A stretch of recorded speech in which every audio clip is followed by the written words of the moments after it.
Olá pessoal, essa é a nossa sétima aula da disciplina de microcontroladores e na aula de hoje nós vamos estudar um recurso extremamente importante dos microcontroladores que são as interrupções. Esse recurso é inerente a qualquer sistema que tenha um mínimo de autonomia, ou seja, de capacidade de tomar decisões sem a interferência de um operador.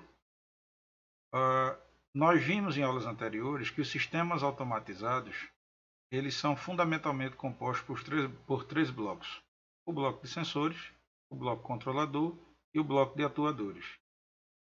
Para que um conjunto de sensores monitorados por um controlador seja capaz de solicitar um atendimento sem a interferência de um operador, o bloco controlador, no nosso caso representado pelo microcontrolador ou por um equipamento baseado no microcontrolador, ele terá que ser capaz de atender uma solicitação dos sensores que estão sendo monitorados e reagir a partir de uma programação previamente estabelecida, né, o que a gente chama de firmware, atendendo a essa solicitação. Antes de detalharmos o funcionamento das interrupções no 8051, é importante salientar, e veja que esse slide é um slide que está presente em várias outras aulas nossas, porque é um slide que retrata o conjunto de registradores pertencentes ao SFR, Special Function Register, ou seja, aquela área alta, né, aquela parte alta da memória RAM interna, onde estão contidos os registradores especiais, ou seja, é aquela área que a gente pode chamar de setup do microcontrolador. Todos os registradores contidos nessa área, eles, como a própria sigla nos diz, são registradores de configuração, ou seja, eles têm funções especiais, eles não podem ser manipulados aleatoriamente. Destaque aqui para os registradores que fazem parte ou que são afetados pelas interrupções TCOM, SCOM, IE e IP. Como vocês podem perceber, são registradores endereçados também a nível de bit, não só a nível de byte, guardam aquela especificidade, né, de que o endereço do bit menos significativo coincide com o endereço do próprio byte, em todos eles. E esses bits eles podem ser endereçados diretamente através de seus endereços individuais ou indiretamente através dos mnemônicos associados a ele. Aqui está um pequeno exemplo do funcionamento de uma interrupção, né, do tratamento de como o microcontrolador se comporta com a chegada de uma interrupção. Veja que ele diz, né? Ocorre quando o processador é solicitado a interromper uma atividade atual para atender a outra de maior urgência naquele instante. Vamos dar uma analisada rápida aqui a nível de firmware, né, de software, e mais adiante a gente vai retomar esse procedimento, só que com um enfoque mais voltado para o hardware. Então veja que esse trecho aqui é o que a gente chama de fluxo principal, ou seja, seria o programa principal, a rotina principal que está sendo executada, e num dado instante, imprevisível, porque isso é que é um aspecto fundamental, né, de ser compreendido. Por quê?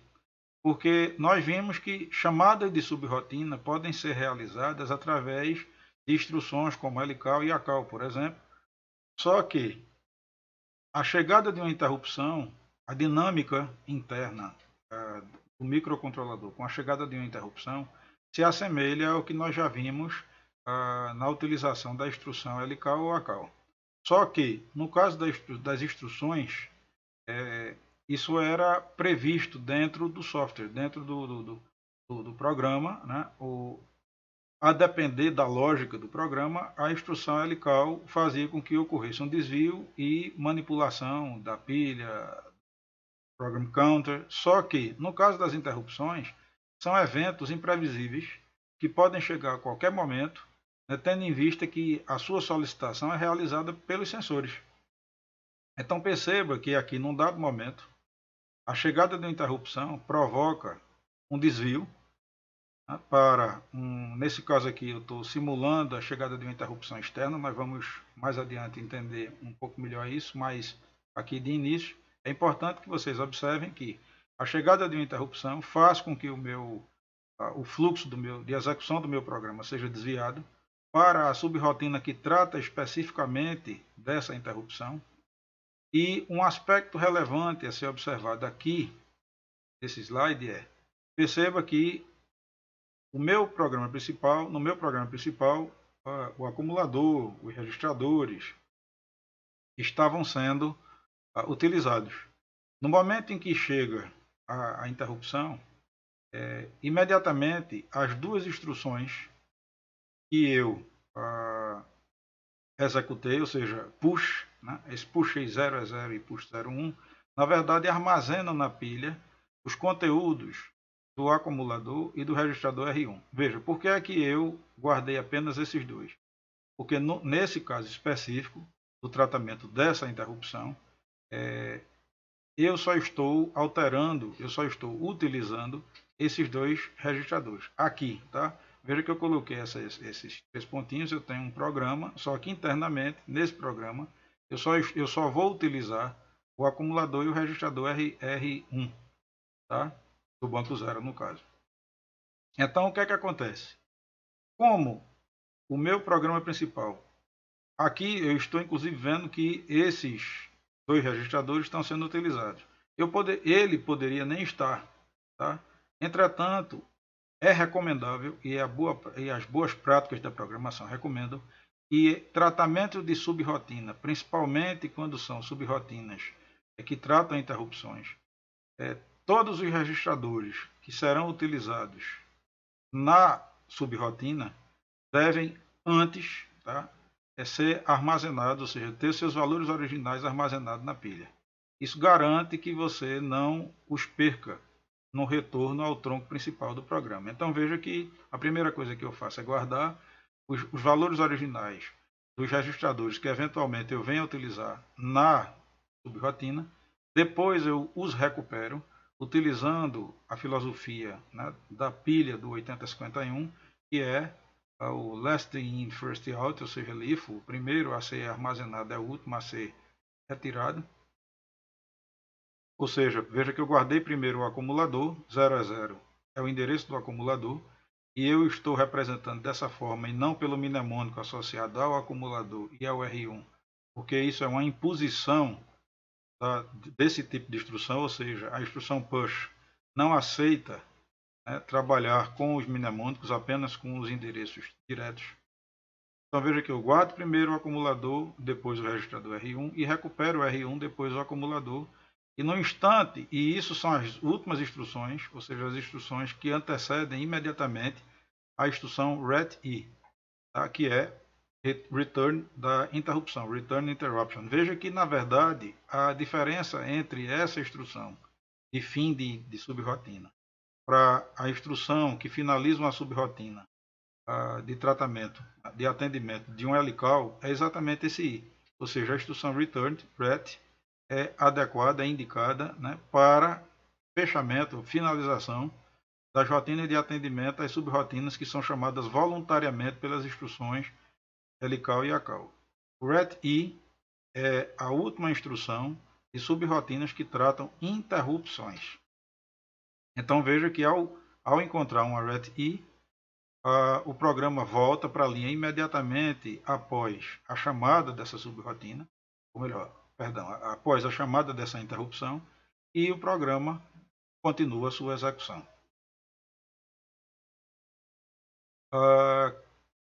Interrupções do 8051. Quais são as características das interrupções do 8051?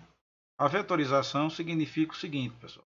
Eu tenho todo microcontrolador que trabalha com esse sistema de vetorização são microcontroladores cujos endereços para os quais o program counter será desviado, ou seja, os endereços com os quais o program counter será carregado e, consequentemente, os programas serão desviados, o tratamento será desviado, é pré-estabelecido pelo fabricante. Então, quando nós dizemos que microcontroladores têm vetores de interrupção, é porque existem endereços previamente estabelecidos para os quais o program counter será desviado todas as vezes que uma subrotina for reconhecida.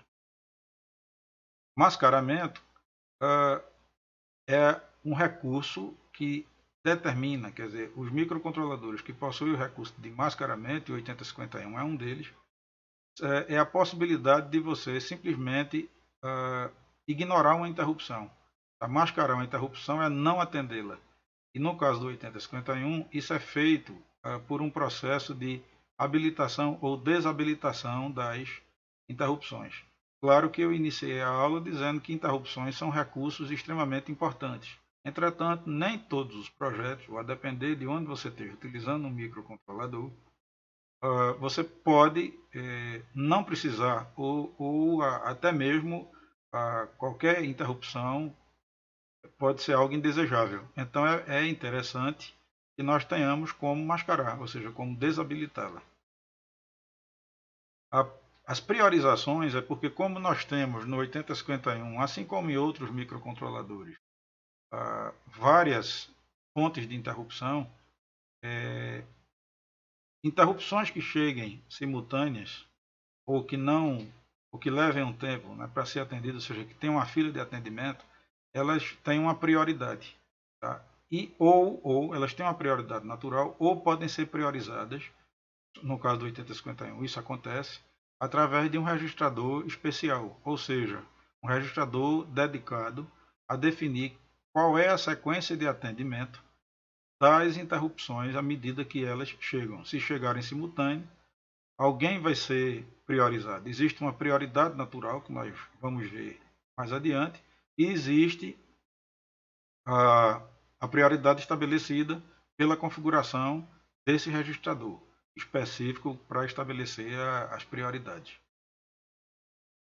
O modo de acionamento, no caso do 8051 e na maioria dos microcontroladores, são, na verdade, resultantes de flags destinados a indicar ao microcontrolador que tais interrupções chegaram. Então, flags setados, esses flags destinados específica e exclusivamente para sinalizar uma solicitação de interrupção, eles são setados. Então, todas as vezes que esses flags ou um determinado flag específico seja setado, isso indica que há uma solicitação de interrupção. Se elas vão ser atendidas ou não, depende de estarem mascaradas ou não. Mas o acionamento depende fundamentalmente, ou seja, o processo de interrupção tem início no momento em que os flags das interrupções, os flags determinados para cada interrupção, são setados. Esses flags podem ser setados através de nível de transição de um sinal externo. A gente vai verificar que isso ocorre no caso das interrupções ditas externas. Pode ocorrer a partir do overflow dos registradores de contagem. Nós vamos ver isso aí no caso dos timers counter ou dos temporizadores contadores, tá? Que nós vamos verificar que os registradores de contagem ou temporização são os mesmos. Eles serão encarados como registradores de temporização ou de contagem por configuração e pela forma como essa contagem, ou seja, pela forma como o incremento desses registradores é realizado. Se através de um pulso de clock interno, ou seja, do sistema de clock interno do microcontrolador, ou se através de pulsos externos. E por último, o estado do buffer de transmissão serial. Aliás, perdão, aqui eu disse de buffer de transmissão, eu vou fazer uma pequena correção, no caso seria do buffer de comunicação serial, ou seja, transmissão e recepção. Certo? No caso da transmissão, seria o esvaziamento desse buffer, ou seja, quando toda a transmissão, quando os 8 bits de transmissão são enviados, esse buffer se esvazia e um flag específico é setado. No caso da recepção, tá, é no momento em que esse buffer está preenchido, ou seja, quando ele recebe os 8 bits, ele sinaliza que está cheio, para que tanto no caso da transmissão, um outro buffer possa ser enviado e, no caso da recepção, o conteúdo do buffer de recepção seja lido, seja interpretado, seja armazenado, tá? Então, isso aqui eu vou fazer uma pequena correção. Aqui seria o estado do buffer de comunicação serial, né? Transmissão, recepção. As interrupções, né, como eu falei para vocês há poucos instantes, elas têm suas fontes. O que é isso? Quem faz a solicitação dessas interrupções? Então, veja que a maior parte das literaturas indicam que o 8051 ele traz 5 fontes de interrupção, ele na versão standard, na versão básica. Entretanto, algumas literaturas consideram o reset power on, ou seja, aquele reset que ocorre no instante em que o sistema é acionado, ele tem um comportamento análogo a uma interrupção, tá? Exceto pelo fato de que, quando é um power on, ele ocorre no instante da partida do sistema, ou seja, no instante onde nós energizamos o circuito, devido ao tempo de carga daquele circuito RC que é conectado ao pino de reset. No caso do reset forçado, que é realizado normalmente por um push button em paralelo com o capacitor do circuito RC, em ambos os casos, veja que no caso do reset forçado não é imprevisível, né? É algo que é realizado pelo operador. Entretanto, como o comportamento do reset é rigorosamente igual ao das interrupções, ou seja, a maneira com a qual o hardware se comporta e trata esse evento, algumas literaturas consideram que isso seria uma sexta fonte de interrupção. Então não estranhe, né? E alguns livros dizem que as fontes são 5, outros dizem que são 6 porque eles consideram o reset. Veja que aqui eu tenho a tal sequência natural de priorização, a setinha está mostrando da fonte de maior prioridade para a fonte de menor prioridade. Isso inclusive, quer dizer, essa seta que aponta para o de menor prioridade é exatamente para dar a ideia de que a sequência de atendimento natural, desde que todas as interrupções tenham a mesma prioridade, é interrupção externa 0, timer 0, interrupção externa 1, timer 1 e porta de comunicação serial. Veja que uma outra informação importante está sendo dada aqui. Ó, os vetores de interrupção, ou seja, esse valor aqui de 0003 é o valor que será carregado no PC no momento em que uma interrupção externa for reconhecida, bem como 000B para uma interrupção do timer 0 ou do contador 0, do temporizador 0 do contador 0, 0013 para a interrupção externa 1, 001B para a interrupção externa do timer, perdão, do temporizador contador 1 e 0023 para a porta serial. Tá? Então veja que 3B, 13, 1B e 23 são os vetores da versão padrão, da versão standard do 8051. Um aspecto importante aqui, né? Veja que eu não citei, porque aqui eu estou trabalhando com as 5 fontes, mas lembrem que o reset é considerado também uma interrupção por alguns autores. Por quê?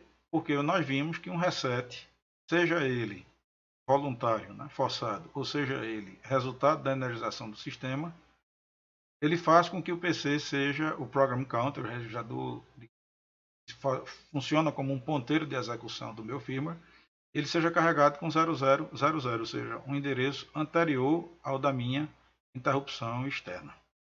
Tá?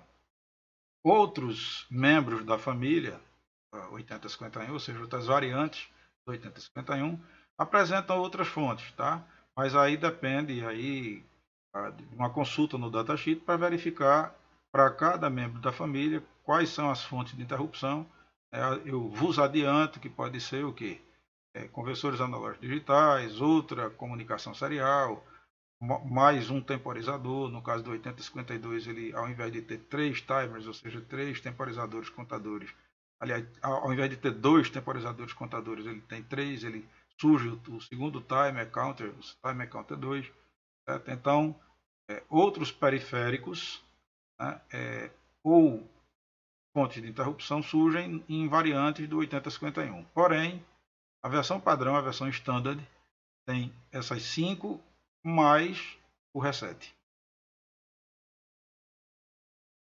Veja que aqui está uma demonstração gráfica, né, dos vetores, ou seja, eu tenho minha ROM, né, isso aqui é endereço de ROM. Veja que o que é que eu falei para vocês, que o endereço com o qual o PC é carregado no momento em que uma interrupção é reconhecida, é esse conjunto de endereços, são esses vetores, são pré-estabelecidos, mas veja que se eu estou falando de PC, obviamente eu estou falando da ROM.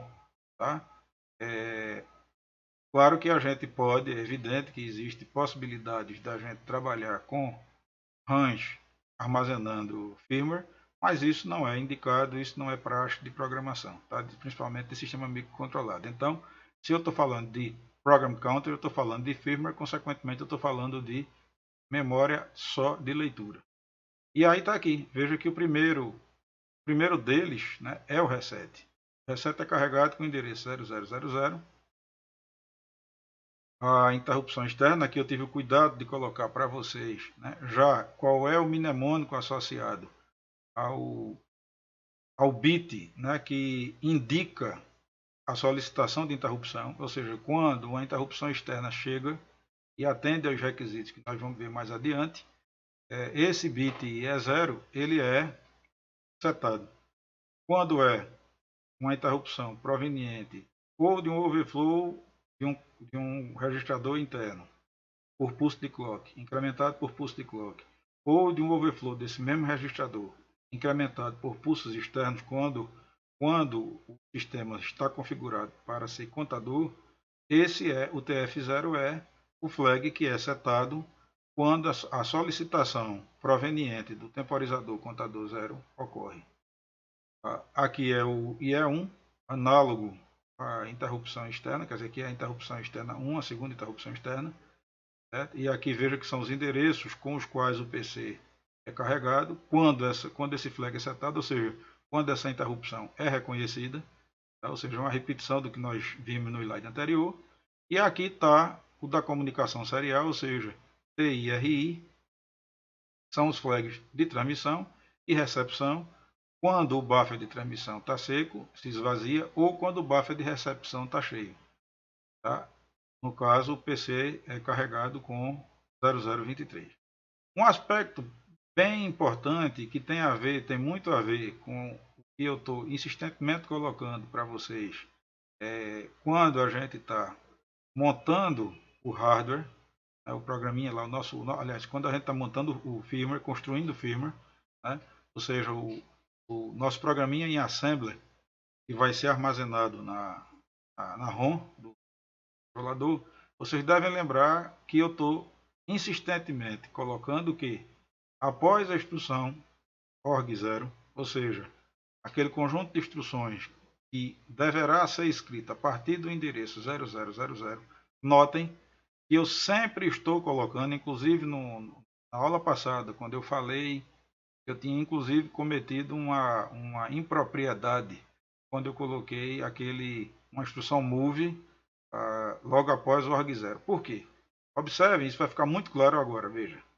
Quando nós inicializamos o sistema, o PC é carregado com 0000.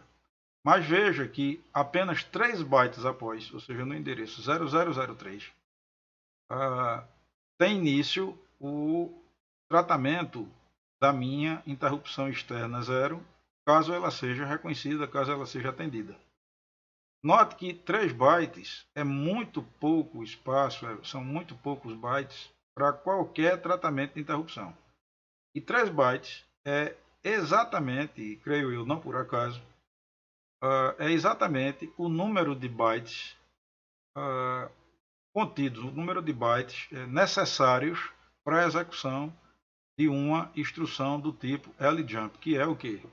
Um salto incondicional e absoluto. É o maior dos saltos, é aquele que é dado sem nenhuma condição, ou seja, no momento em que a execução de um programa encontra a instrução ljump, ele é capaz de varrer todos os 65.536 posições da memória, quer dizer, de todos os 64 kbytes que o microcontrolador é capaz de endereçar, é capaz de acessar, e sem testar nenhuma condição. Então, em termos de salto, eu diria que o LJump ele é o mais poderoso, porque ele não testa nenhuma condição e é capaz de varrer qualquer um dos 65.536 endereços de memória do nosso microcontrolador. Então veja que, não por acaso, esses 3 bytes que são necessários para a execução de um jump incondicional e absoluto, LJump, é o espaço necessário, suficiente e necessário para que nós desviemos desse ponto de partida para qualquer outra posição de memória aonde realmente o meu programa começará a ser tratado, muito provavelmente o tronco principal do meu programa.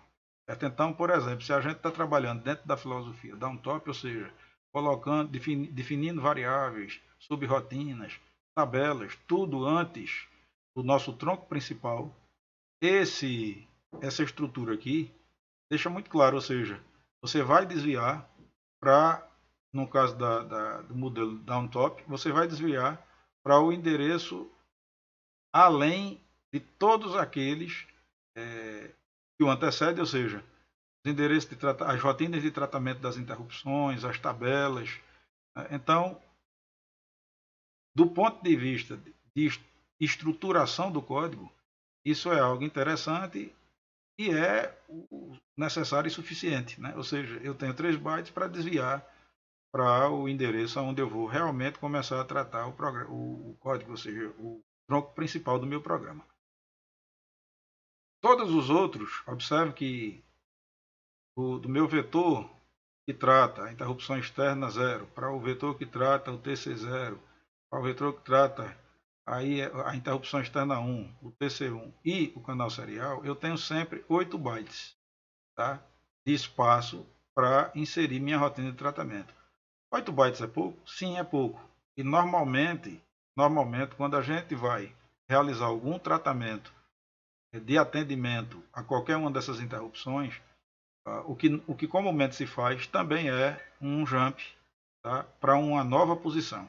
Entretanto, a depender do que se faça no tratamento de uma interrupção, se for apenas uma operação de setar ou resetar um bit, ou seja, ligar ou desligar um dispositivo que esteja conectado nos pinos externos lá das minhas portas de I/O, 8 bits são mais do que necessários para isso. Tá? Então aqui eu tenho um espaço para pequenos programinhas, quer dizer, pequenos tratamentos, mas também posso dar jumpers para posições além, aonde eu possa tratar de maneira mais bem elaborada a interrupção, né, que está sendo solicitada, tá? A fonte de interrupção está sendo solicitada.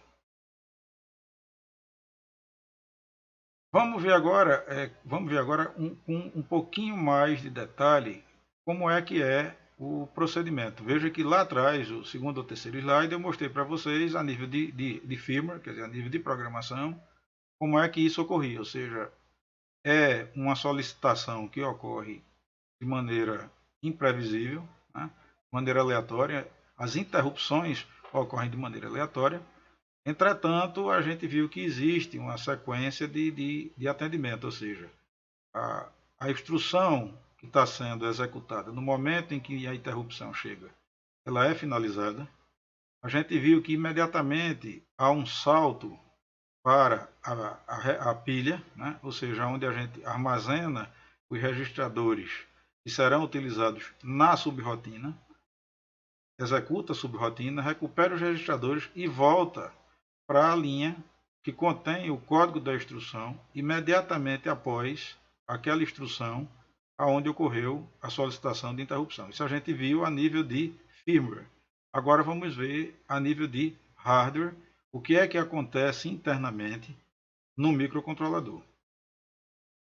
Veja que eu coloquei aqui, ó, quando ocorre uma solicitação de interrupção, a condição para atendimento é o flag de interrupção, flag de habilitação da interrupção solicitada está habilitado, ou seja, a gente vai verificar logo mais que existe um registrador, aonde eu tenho bits destinados a habilitar individualmente as interrupções, mas eu tenho um bit universal, ou seja, um bit que no momento em que ele está resetado, ele desabilita automaticamente todas as interrupções. Ou seja, mesmo que o meu flag da interrupção indique que uma interrupção está sendo solicitada, o meu flag habilitador ele pode impedir o atendimento. Ou seja, esse flag habilitador é exatamente aquele flag que é utilizado, que é manipulado nas operações de mascaramento da interrupção. Ou seja, uma interrupção pode chegar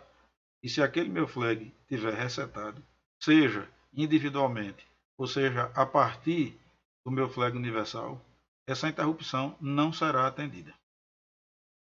Então, o meu flag de interrupção tem que estar habilitado e o flag de habilitação global também. Ou seja, então eu tenho o flag da interrupção propriamente dita habilitado e o flag, o flag global também. Certo? Essas duas condições são determinantes para que a minha interrupção seja atendida. Se o flag global estiver habilitado e o flag individual estiver habilitado, o procedimento é: finaliza-se a instrução em execução e o endereço da próxima instrução, ou seja, o que vai ser armazenado no PC, é colocado na pilha. Como é que isso é feito? Prestem atenção à sintaxe que eu estou utilizando aqui nesses três subitens aqui. Tá? Preste atenção à sintaxe, que é muito importante entender. Isso aqui parece trivial, mas não é aleatório. Então veja que quando eu estou colocando PC entre parênteses, eu estou dizendo que o endereço apontado pelo PC, ou seja, o endereço que está armazenado no PC, é colocado no endereço que está armazenado pelo conteúdo de stack pointer mais um. Ou seja, a parte alta do meu PC, veja que eu estou colocando aqui, ó, PC High. Lembre-se que PC, como ele é um contador de programa, né, ele é um contador de endereço da área do firmware, ele na verdade é é formado por um par de registradores, ou seja, a parte alta e a parte baixa, que juntos formam um único registrador, ou seja, são tratados como se fosse um único registrador de 16 bits. Então, o byte mais significativo, o PC High, é armazenado no valor que o stack pointer se encontra mais um, ou seja, eu incremento o stack pointer uma vez, armazeno a parte alta do meu PC. Incremento o stack pointer pela segunda vez e armazeno a parte baixa, ou seja, essa é a primeira etapa, armazenar o conteúdo de onde que é carregado no PC para que ele saiba para onde retornar ao final do tratamento da subrotina de interrupção, subrotina de tratamento da interrupção. Tá? Claro que esse PC que é armazenado na pilha já é o que? O endereço da linha imediatamente após aquela linha que estava sendo executada quando a interrupção chegou, certo? Quando a interrupção foi percebida ou foi atendida. Depois ele diz o quê? A execução do programa continua a partir do vetor da interrupção. Veja que aqui eu não coloquei os parênteses. Por quê? Porque aqui, aquele vetor, quer dizer, qualquer que seja a interrupção, vamos imaginar que fosse uma interrupção externa zero, o vetor é 0003. Note que eu não coloquei aqui o parênteses, por quê? Porque se é, por exemplo, uma interrupção externa zero, esse meu vetor, qual é o valor dele? 0003. Esse valor 0003 vai ser carregado no PC, tá? Para ser endereçado pelo PC. Tá? Então veja que, por essa razão, eu não estou colocando parênteses, porque aqui realmente é o registrador PC que vai ser carregado com o vetor de interrupção, quer dizer, no caso desse exemplo que eu estou passando aqui para vocês, seria a interrupção externa zero, logo o valor do meu vetor é 0003, e é isso que será carregado no PC. Na terceira etapa, quando a instrução RET-I é executada, ou seja, ao final do tratamento da minha rotina, certo? Ou seja, ao final da rotina, depois que eu executei toda a rotina e eu recuperei os registradores que foram utilizados, né? Porque essa carga da pilha, né, dos valores de PC, isso é automático. Entretanto, as instruções push pop também acessam a pilha, mas de maneira voluntária, ou seja, se eu vou no tratamento da minha interrupção, utilizar registradores, repito para vocês, isso é algo importantíssimo.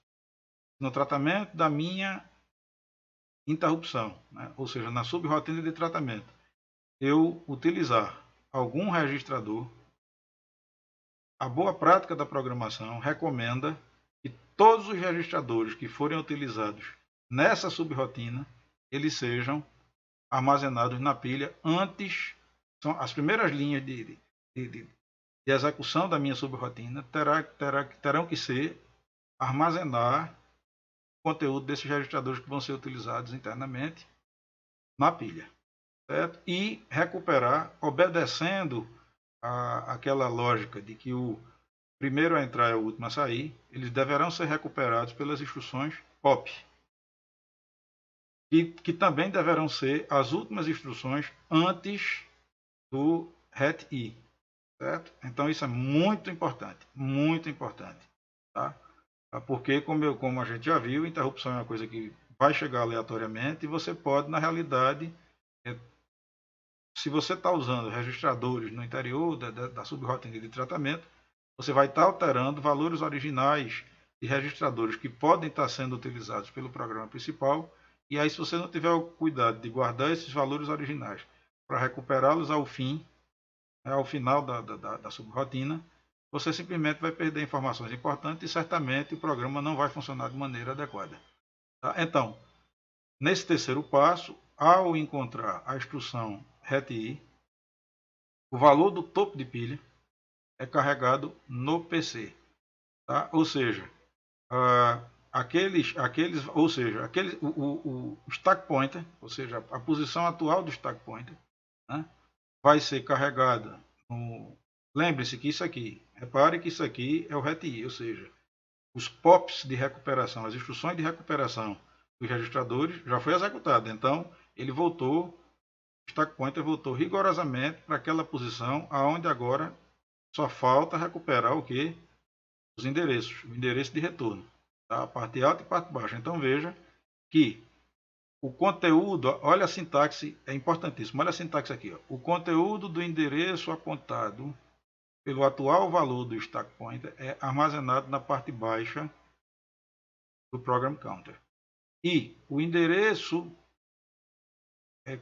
apontado pelo stack pointer decrementado de 1 é armazenado na parte alta do program counter. E por último, aí veja que sem parêntese, o stack pointer decrementado de duas posições, ou seja, de 2 valores, é armazenado nele mesmo, ou seja, ao final dessa operação, o stack pointer vai ter seu valor decrementado de 2 posições. Se vocês atentarem, daqui a pouco, eu vou mostrar um pequeno fluxogramazinho, um pequeno gráfico de execução no próximo slide. Se vocês atentarem, não é muito difícil perceber, e são instruções complementares, ó. Ou seja, movimentações complementares. O que é que eu quero dizer com isso? A pilha, ela fica fazendo isso, ó. Ela armazena e, obviamente, desarmazena. Armazena, o dado é armazenado e desarmazenado. Então, ela fica nesse movimento de sobe e desce. Por isso que, no momento em que a rotina começa a ser tratada, eu tenho aqui o meu stack pointer incrementado de até 2 posições. E claro que ele vai ser incrementado de mais posições à medida que eu estou inserindo dados na pilha através das instruções push. Então ele não vai ser só incrementado de 2, ele vai ser mais incrementado ainda. Só que, como eu estou para toda a instrução push, eu tenho a instrução pop.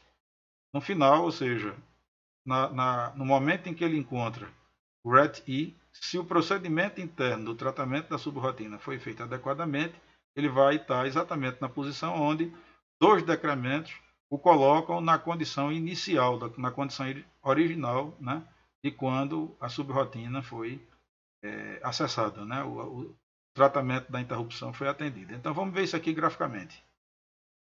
Está aqui, ó. Graficamente o que é que eu tenho? Eu tenho, lembre-se que a pilha ela está situada parte baixa da RAM interna, inclusive, mais uma vez, fazendo alusão aos nossos programas. Veja que eu já coloquei para vocês que é praxe, digamos assim, nós termos o conteúdo do stack pointer deslocado para uma outra região da memória RAM interna, a parte baixa, tendo em vista que o default, ou seja, o padrão do stack pointer, após o reset, é ser carregado com 0,7. Só que 0,7 é um endereço que está ali contido no banco, em um dos bancos, né, mais especificamente no banco 0 das minhas memórias R0 e R7, e não é conveniente deixar a pilha naquela região, tendo em vista que aquilo é uma região muito útil e, consequentemente, bastante utilizada em programas de uma maneira geral. Então, recomenda-se que esse stack pointer seja jogado, ou seja, o meu endereço de pé de pilha, né, no início da pilha, seja jogado para aquela parte mais alta onde eu tenho os 80 bytes de uso geral que não são endereçados indiretamente por através de nenhum mnemônico e nem são bits endereçáveis, tá? Então é uma região que tem uma certa quantidade, quer dizer, da RAM interna é a maior região, entretanto é uma região de pouco recurso a nível de instruções, tá? Ou seja, ela não oferece tanta flexibilidade.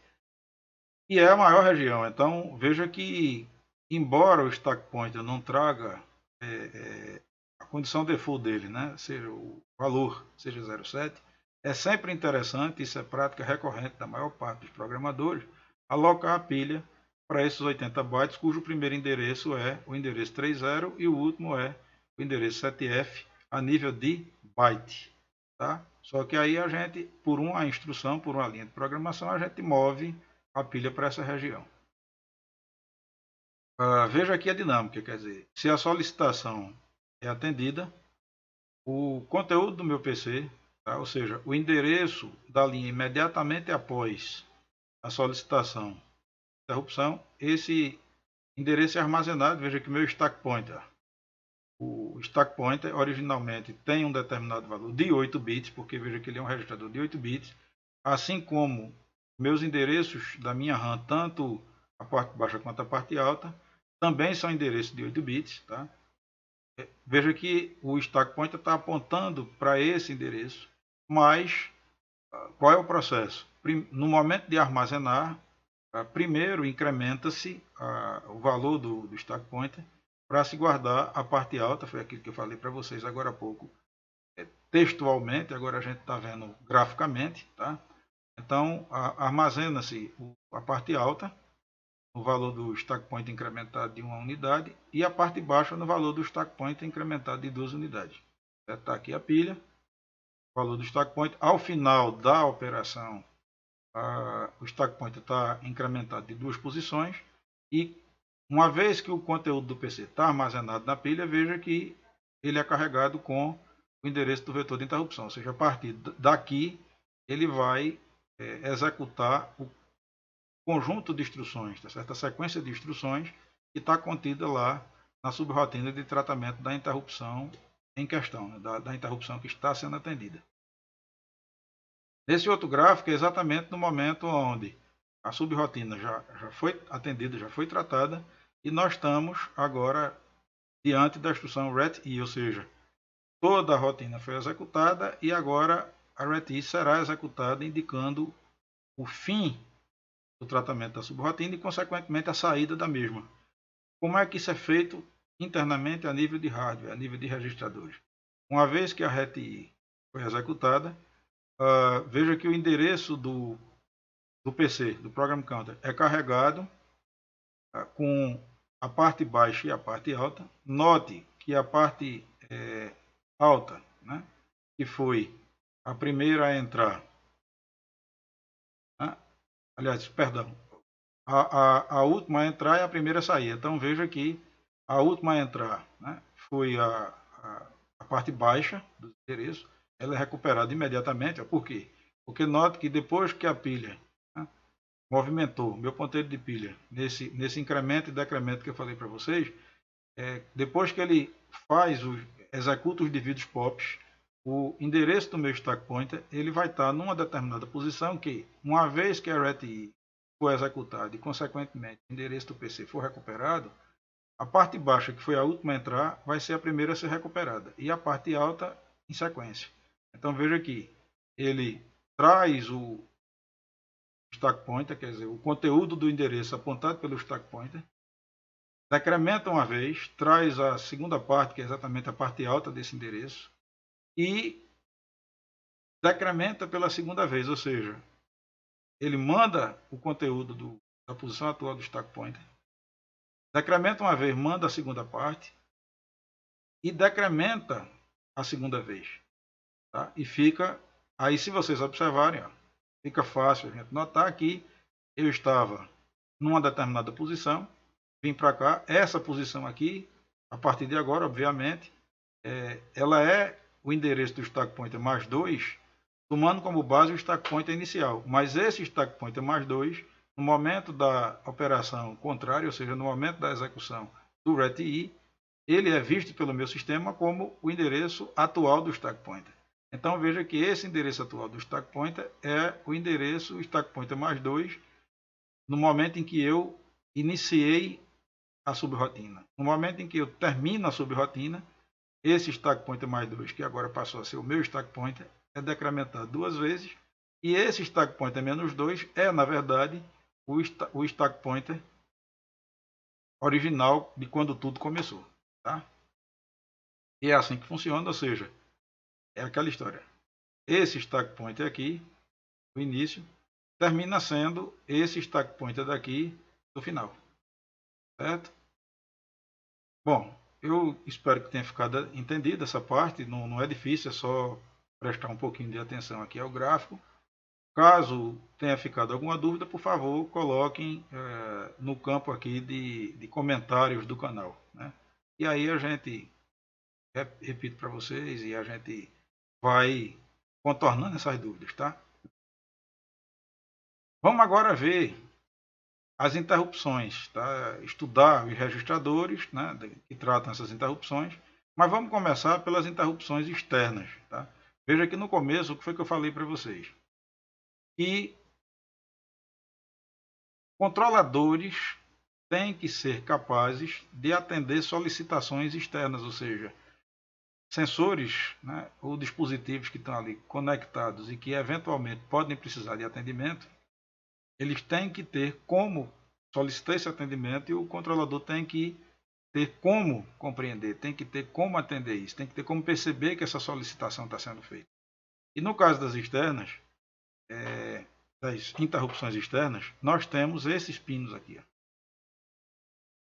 O pino int 0, que é o da minha interrupção externa 0, o pino int 1, que é da minha interrupção externa 1, que multiplexa com o bit P33 e o bit P32 da minha porta 3.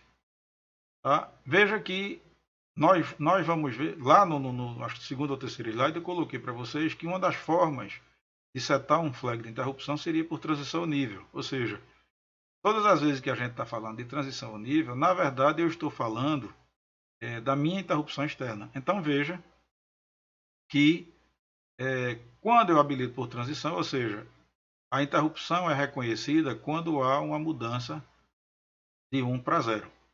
Só que existem alguns detalhes. Por exemplo, nesse exemplo aqui que eu estou colocando para vocês, eu estou dizendo que o sistema, veja que eu estou afirmando, estou determinando que o sistema está funcionando, né, o circuito oscilador, ele opera a partir de um cristal de 12 MB. Eu fiz isso de propósito para simplificar aqui os cálculos. Tá?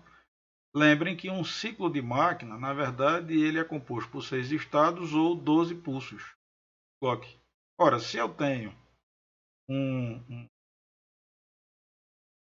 cristal de 12 MHz, 12 pulsos de clock em 12 MHz, na verdade, vão ter uma duração de 1 microsegundo. Tá? Isso é uma continha relativamente simples, fácil de se perceber. Então, note que eu preciso, na transição, tá?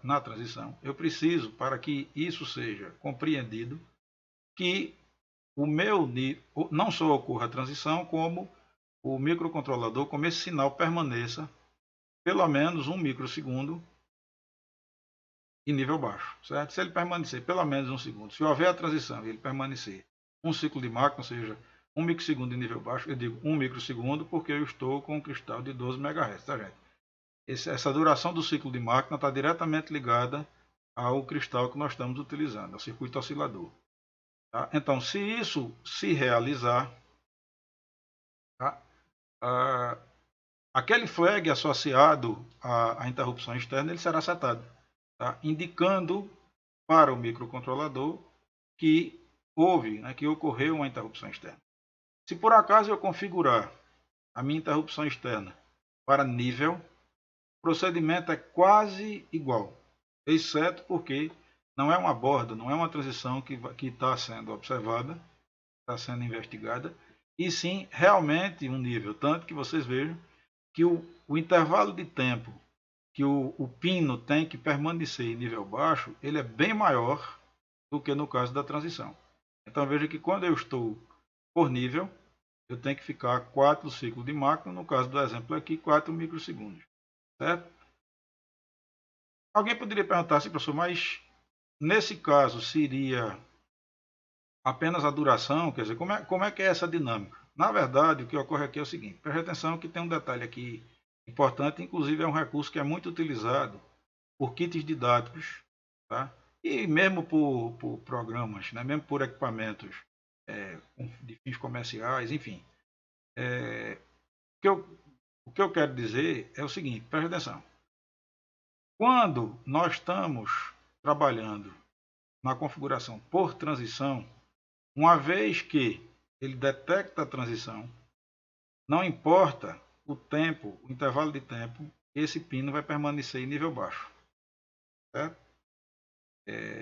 É sempre a transição, é sempre uma mudança de estado e uma manutenção em pelo menos um ciclo de máquina que define a solicitação de interrupção. Quando nós configuramos esse atendimento, esse reconhecimento para nível, aí aparece uma coisa curiosa e é um recurso bastante utilizado, que é o quê? Ele observa o nível, reconhece que a interrupção foi solicitada, né, após 4 ciclos de máquina, né, de manutenção desse nível. Entretanto, se a rotina de tratamento da interrupção foi executada, for, por exemplo, uma pequena rotina lá daquele que eu falei para vocês, que for, por exemplo, desligar um bit, certo? Algo muito rápido. E o retorno desse tratamento, tá, ocorrer antes que esse nível volte o valor 1, ou seja, antes de que eu tenha um nível alto aplicado ao pino, o microcontrolador entenderá uma outra solicitação de interrupção.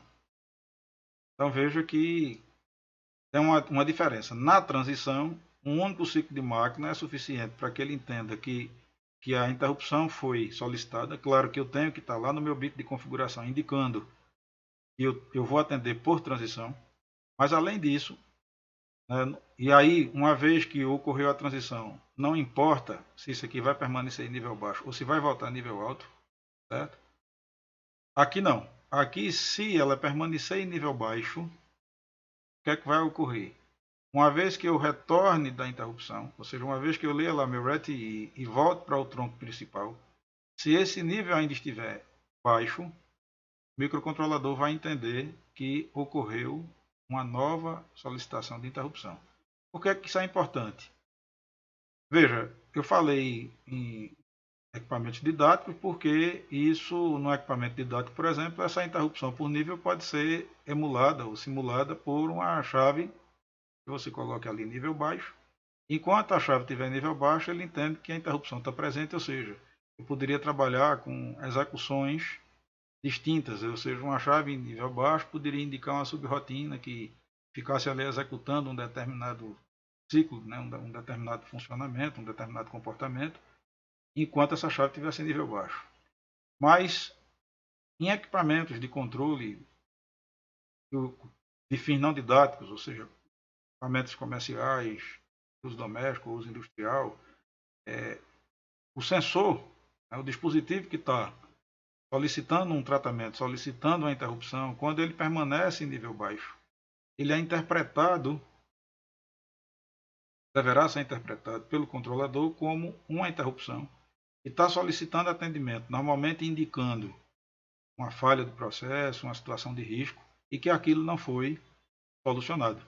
Então veja que, diferentemente da transição, o nível, enquanto estiver baixo e evidentemente, se a rotina de tratamento for finalizada e esse nível não voltar para o nível alto, essa rotina vai ser repetida e repetida e repetida até que esse nível volte, esse pino volte para o nível alto.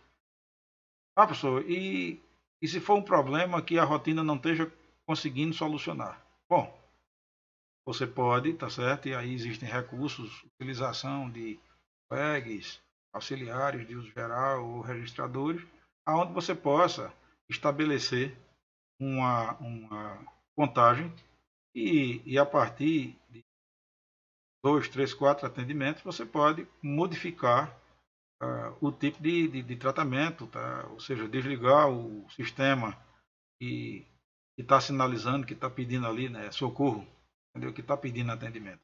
Tá? Isso são técnicas de programação e não existe uma solução única, tá? Depende de quem está pedindo, depende de como a gente vai encarar, depende de como deve ser encarada aquela solicitação.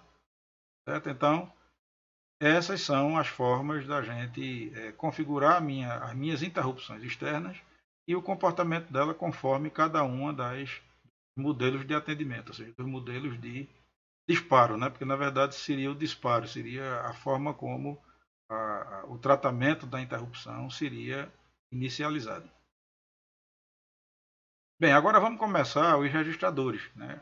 Aqueles que estão lá na região especial, que eu mostrei para vocês no início. Tá? Eu aqui não coloquei os endereços dele, poderia até ter colocado, eu vou fazer isso, já que eu vou fazer aquela pequena correção lá do flag, da comunicação serial, eu vou aproveitar e colocar aqui os endereços, embora no segundo slide isso esteja presente, tá? Mas é interessante. Então veja, esse IE aqui é o tal endereço de habilitação e, consequentemente, o endereço que me dá condições de mascarar as interrupções. Tá? Por quê? Veja que esse IE aqui, né, é a sigla para Interruption Enable, ou seja, habilitador de interrupções. Esse é aquele tal flag global que, quando está resetado, ele simplesmente mascara todo mundo, ou seja, uma vez que ele está desabilitado, todos esses flags são ignorados, né? Ou seja, na realidade, todas as fontes de interrupção são desconsideradas. Mas uma vez que ele está setado, ou seja, que ele está habilitado, as habilitações elas passam a ser individuais, ou seja, para cada flag desse, da interrupção externa 0, do temporizador contador 0, da externa 1, do temporizador contador 1 e do canal serial, as interrupções que você quiser habilitar terão que ter seus flags setados. Tá? Então isso é um registrador habilitador que permite manipulação, por isso eles são bit endereçáveis. Né? Claro que eu poderia configurar tudo isso através de uma instrução de byte também, mas eles são bit endereçáveis e têm seus endereços individualmente definidos. Tá? Repito, existe uma sequência de atendimento para o caso de mais de uma interrupção dessa chegar? Existe. Né? E a sequência natural, desde que todos eles estejam igualmente priorizados, é sempre essa daqui. Ó. Ou seja, primeiro a externa 0, depois o timer 0, depois a externa 1, depois o timer 1 e depois o canal serial, que é algo que nós vamos ver no próximo slide. Ou seja, nesse registrador de priorização. Tá? Então veja que, uma vez que as minhas interrupções estejam habilitadas, ou todas na condição de baixa prioridade, ou todas na condição de alta prioridade, ou seja, com condições de prioridade iguais, a gente acabou de ver qual era a sequência natural. Tá? Mas existem situações onde, por exemplo, uma interrupção externa, uma porta de comunicação serial, por exemplo, ela pode, embora naturalmente, desde que ela tenha a mesma escala de prioridade das outras, ela seja de menor prioridade. Se eu setasse esse flag, ou seja, se todos os outros flags tivessem resetado e só esse tivesse setado, aí ele passa a ter a prioridade. Ou seja, se todos chegarem Ao mesmo tempo, ele vai ter prioridade, e mesmo se alguma das, repare que essa é a parte mais importante, mesmo que eu estivesse atendendo, mesmo que eu estivesse ao longo, né, no meio de uma rotina de tratamento de uma dessas fontes de interrupção, se elas tivessem escala de prioridade baixa e o canal serial, por exemplo, tivesse com uma escala de prioridade alta e o seu flag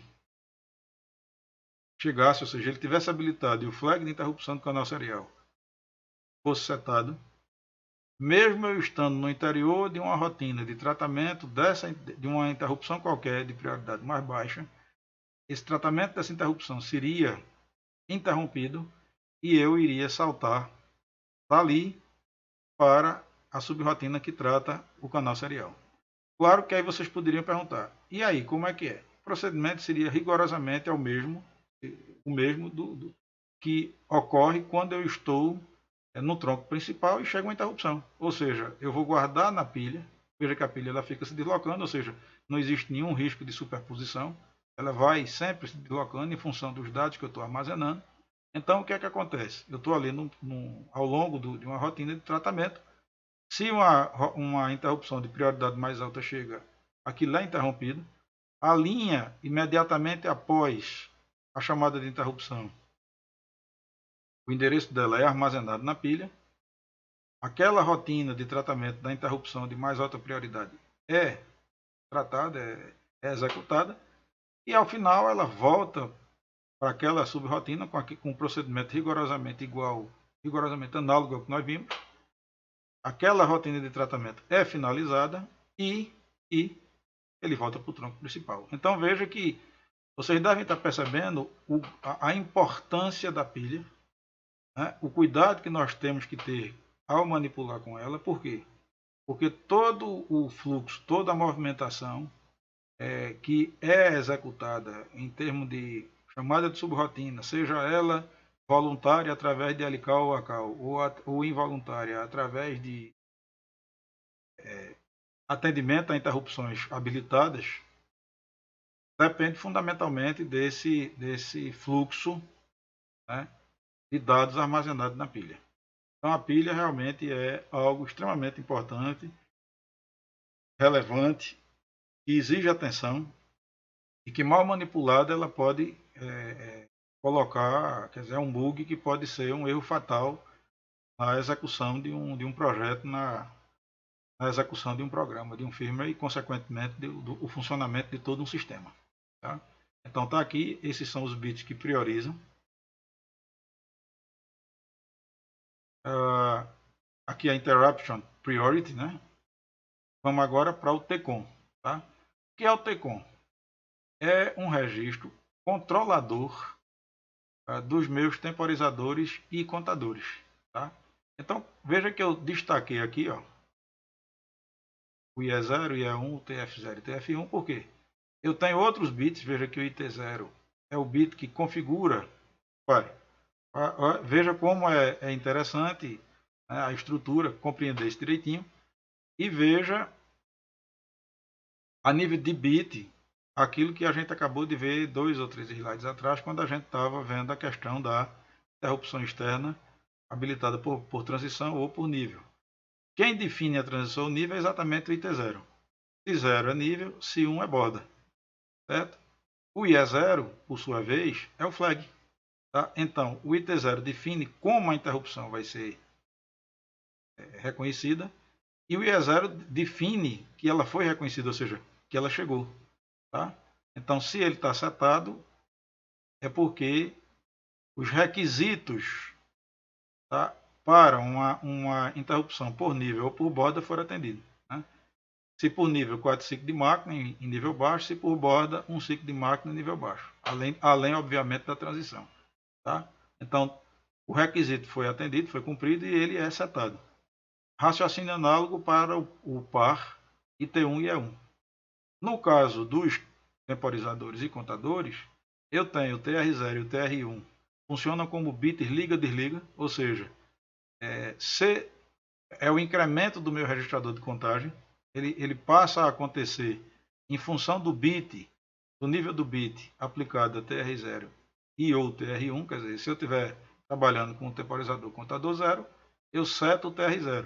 Ou seja, o TR0 setado, ele passa a contar, ele passa a incrementar os registradores de contagem, ou seja, os registradores de contagem atrelados ao meu time counter zero. Tá? O que é que muda se é um temporizador, seja um timer ou um counter? A gente vai verificar isso, mas é a fonte. Isso a gente vai ver com mais detalhes na próxima semana, mas é a fonte, tá? Desse incremento, quer dizer, o clock. Né? Ou ele é interno, que é uma amostra, é uma fração do meu sinal de clock. A gente vai ver que é 1/12 do sinal de clock. Então, na temporização, eu tenho um sinal periódico, né, que é uma fração do meu sinal de clock, ou, se for contador, né, já que ele está contando eventos, é evidente que o incremento daquele registrador vai ser realizado por um sinal externo. Tá? Por isso que a gente diz counter. Seja uma fonte externa, seja uma fonte interna, o fato é que o registro de contagem, num determinado momento, vai atingir, né, um overflow, e quando isso acontece, esse flag TF0 atrelado a TR0, bem como o TF1 atrelado a TR1, vai setar. Ou seja, todas as vezes que o meu flag de contagem sofrer um overflow, o flag de interrupção, tá, vai sinalizar que aquela interrupção aconteceu. Se no meu registro habilitador, no meu IE, essa interrupção, quer dizer, se o flag global estiver habilitado e essa interrupção estiver habilitada, a solicitação de interrupção vai ser atendida. Se por acaso tudo isso aqui acontecer, mas o meu flag individual do temporizador, assim como da interrupção externa, tá?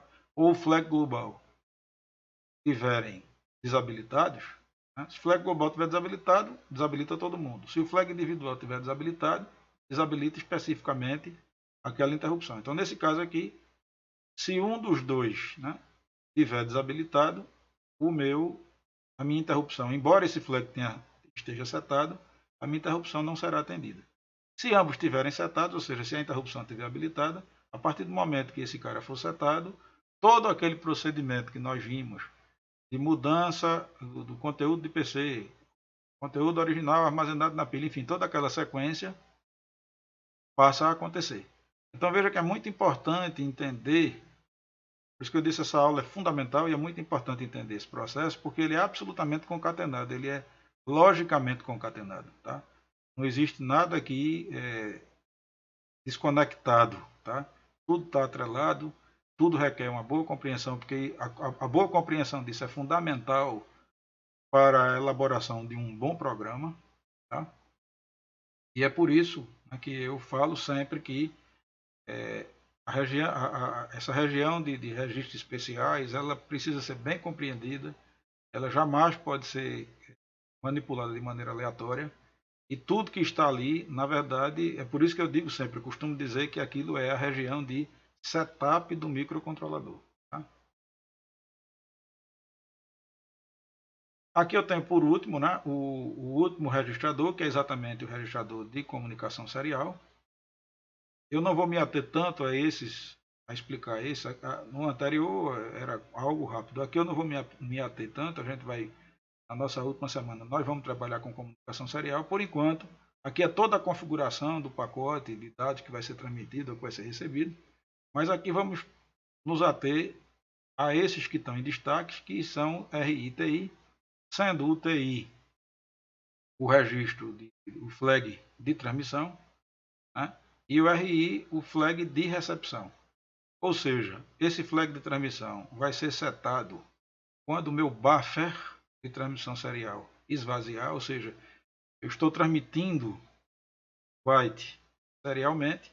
No momento em que aquele buffer esvazia, esse flag é setado. Mais uma vez, é aquilo que eu coloquei para vocês. Se o flag global e o flag individual estiverem setados, no momento em que esvaziar o flag buffer de transmissão e esse cara for setado, a subrotina de tratamento do canal serial será imediatamente atendida. Tá?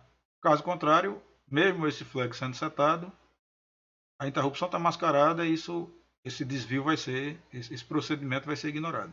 Mesma coisa para o RI, só que no caso do flag de recepção, ele será setado quando o buffer de recepção estiver cheio, ou seja, o microcontrolador está recebendo um byte, um dado, uma informação, e ele fica monitorando, né, esse flag para saber quando esse buffer está cheio.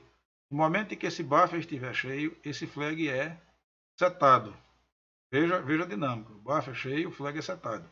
No entanto, o atendimento da interrupção, ou seja, a ida para uma subrotina para tratar essa interrupção do canal serial, só se realiza se meus flags de habilitação global e individual, ou seja, aqueles flags, o registrador IE, né, o registrador de mascaramento, estiver na condição de habilitado ou de habilitar essa interrupção. Se ele estiver desabilitado, mesmo com o buffer cheio, mesmo com o RI setado, aquele procedimento de tratamento da interrupção não será atendido, exceto, e aí vale para todos os casos que a gente viu, comunicação serial, temporizador, interrupção externa, qualquer um deles, exceto se por programação, e aí sim, né, é uma outra forma, né, no decorrer do curso, dos exemplos,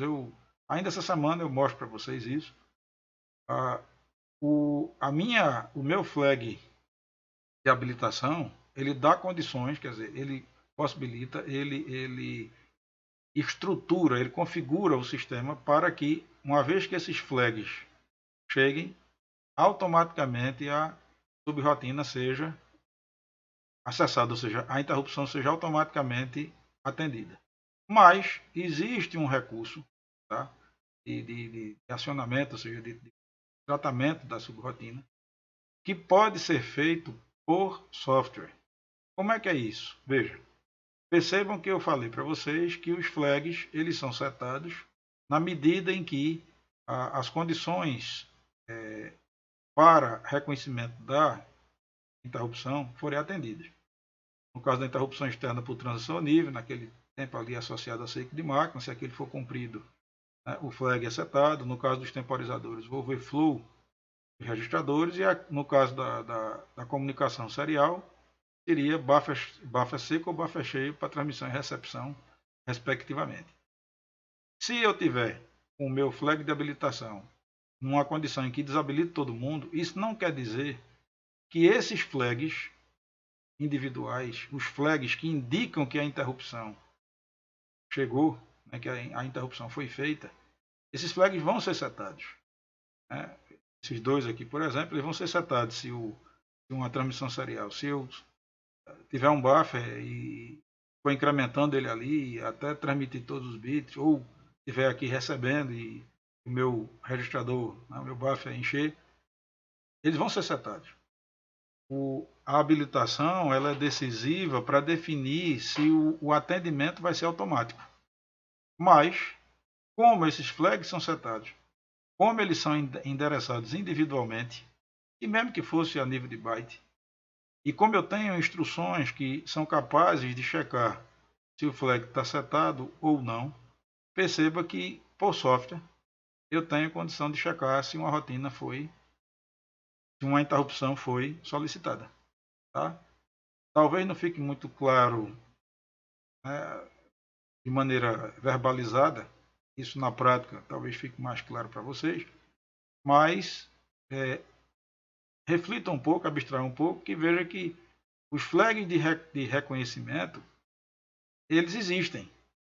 Eles vão startar um atendimento automático se o meu flag de habilitação, meu IE, estiver permitindo isso. Se não tiver, apenas não vai existir todo aquele desvio no momento em que os flags de interrupção forem setados. Entretanto, eles serão setados.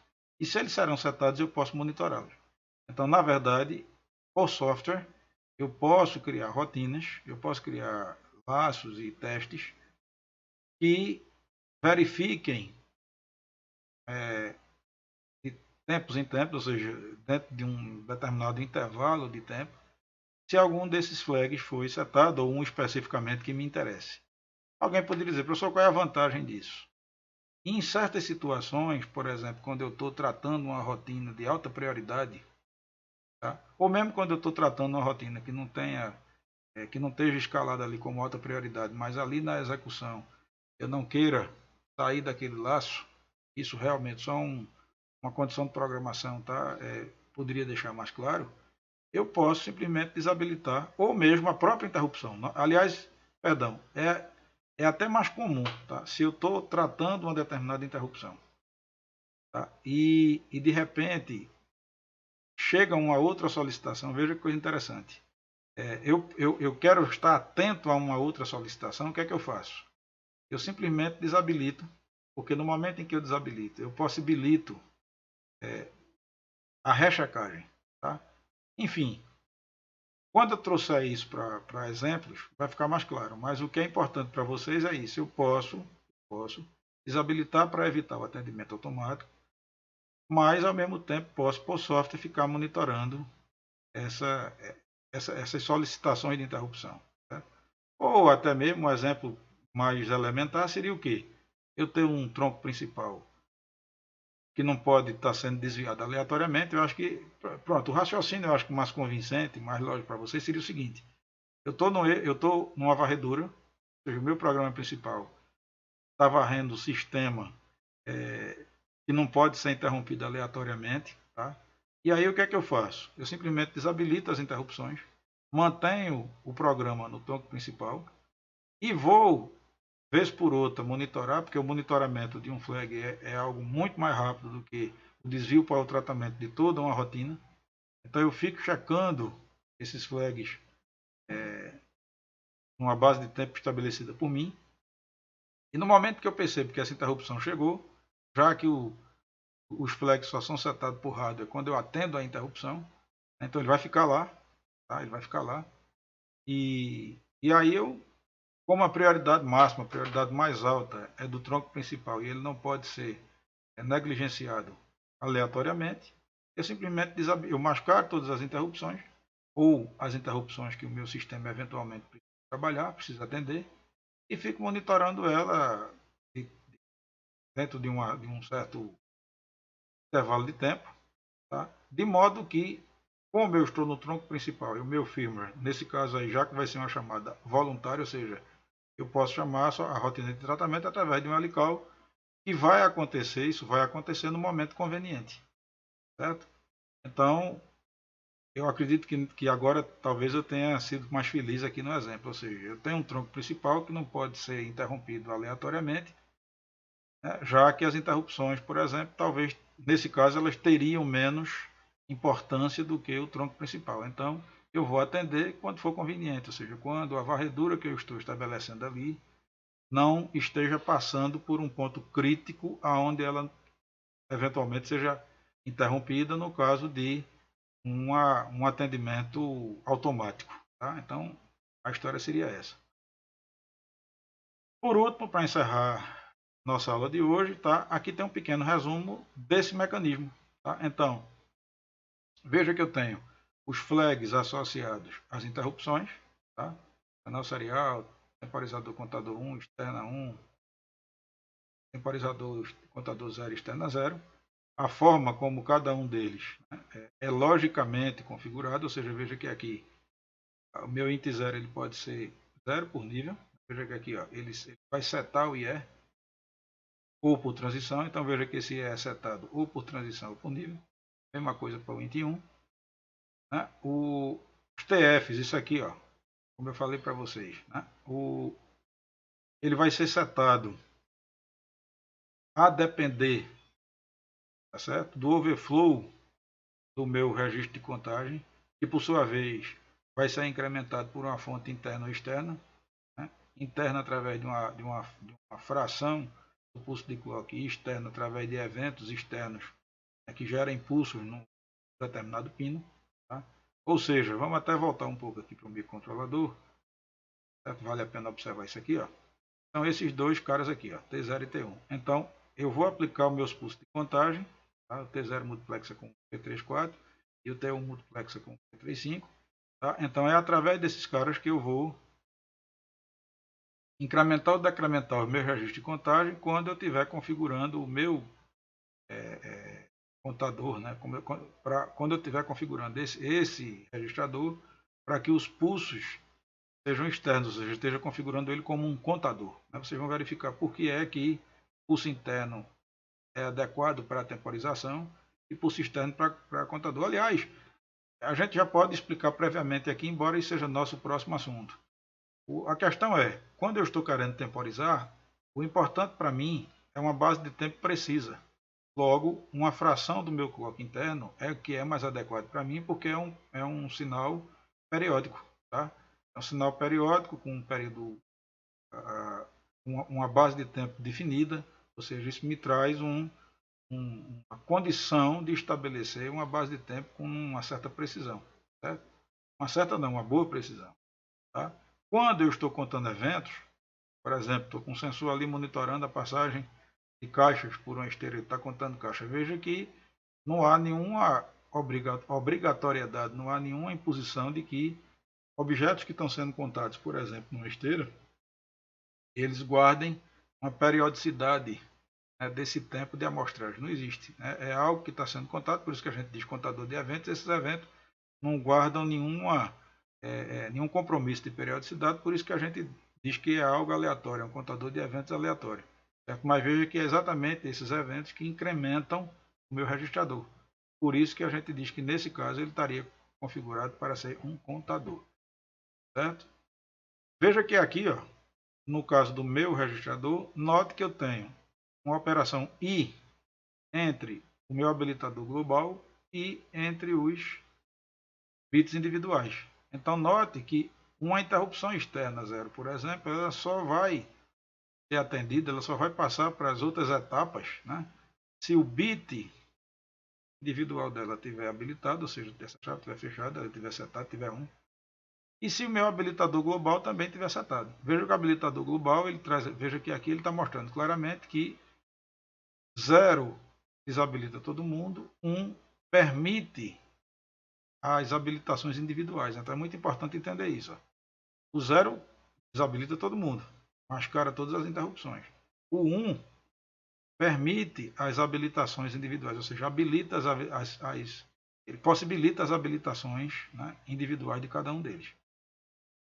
O de prioridade, tá, é uma chave seletora que determina se cada um deles é alto ou baixo. E veja que aqui tem uma setinha dizendo, né, que a maior prioridade é, como a gente já falou, a da externa zero. Isso é válido, né?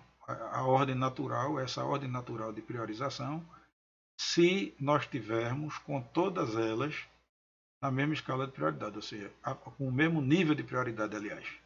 Se alguma delas tiver com uma prioridade mais alta, ainda que ela seja mais baixa na condição padrão, se você impuser essa priorização através dos bits aqui de prioridade, ela passa a ter uma prioridade mais alta. Certo? Então eu tenho uma ordem natural e eu tenho uma condição de estabelecer por bit quem serão as prioritárias. Certo? Por hoje, pessoal, é só. O que eu tinha para mostrar para vocês a respeito de interrupções era isso. Por gentileza, se algo não ficou claro, coloquem aqui no espaço de comentários do canal. Eu terei o maior prazer de tirar essa dúvida. Isso é de suma importância, porque perceba que é a compreensão de como manipular com esses registradores, o que é algo muito fácil. O 8051, o firmware dele, o assembler dele é muito fácil. Tá? E veja que ele é um microcontrolador bastante acessível, porque você pode mudar toda a configuração de funcionamento apenas com instruções de 7 reset bits ou de move, mova para que ali cada registrador daquele que a gente viu, IP, o IS, COM, TCOM, você pode com a única instrução de move, um conjunto de bytes, um conjunto de bits, ou seja, um byte, modificar todo o padrão de comportamento de uma determinada função do microcontrolador, seja ela comunicação serial, seja ela temporização e contagem, seja ela interrupção externa, ou até individualmente por bits, tá? Porque eles são bits endereçáveis. Então veja que ele é bastante flexível, você pode a todo momento modificar o padrão de comportamento. Agora, essa flexibilidade ela pode conspirar a seu favor quando você conhece bem os registradores com os quais está mexendo, né, nos quais, né, com os quais você está manipulando, ou pode ser algo que traga muita dor de cabeça se você não compreender corretamente. Certo? Você simplesmente inviabiliza o funcionamento de todo um sistema, porque lembre que nós estamos estudando a peça central, né, de alguns sistemas de controle, que é o microcontrolador. Tá? Ou seja, qualquer automação baseada naqueles blocos básicos, né, de sensores, controladores e atuadores, eu estou no bloco central, que é o de controlador, né, que lê sensor e que escreve em atuador. Então, veja que todo o sistema ficaria comprometido, né, quando eu não sei interagir, quando eu não sei manipular, quando eu não sei agir com essa peça tão importante e tão fundamental para o mundo da automação, que são os microcontroladores. Tá? No nosso caso aqui, mais especificamente, esse belo e simples, né, de firmware, né, de assembly bastante palatável, que é o 8051. É uma boa base, é um excelente microcontrolador para que vocês percebam essa correlação entre linguagem de máquina, entre o assembler, né, e o hardware. Né, a correlação entre software e hardware, que é fundamental a nível de sinais, a nível de relação de registradores, enfim, de comportamento da máquina, de comportamento do dispositivo. Então espero que tenha ficado tudo claro e até a nossa próxima aula.